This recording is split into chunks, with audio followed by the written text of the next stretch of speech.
go to prison, walk away a free man, or get another day in court?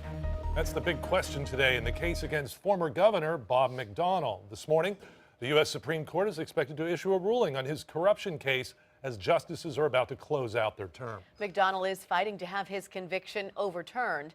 A federal jury found both him and his wife Maureen guilty of trading favors in exchange for gifts and loans while in office. The justice's decision will likely impact the corruption case in Norfolk involving City Treasurer Anthony Burfoot.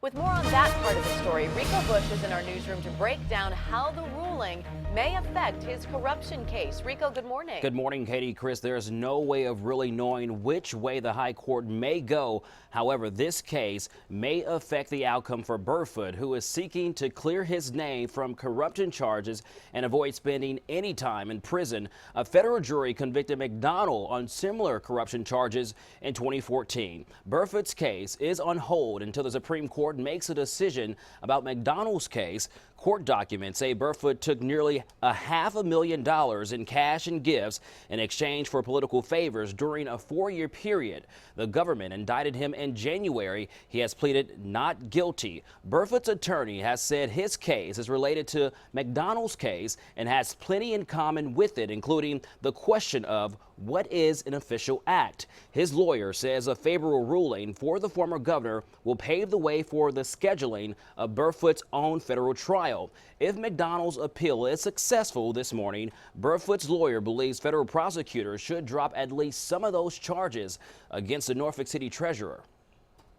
I think he's correct. I think that the Supreme Court decision is the fountain from which all will flow in this case.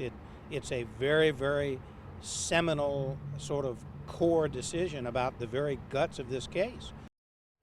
Now, even if that ruling at the high court is in favor of McDonnell today, Burfoot is still in a tough spot. A local group has collected enough signatures for a recall trial. They want him out of office and will go before Norfolk City Council tomorrow.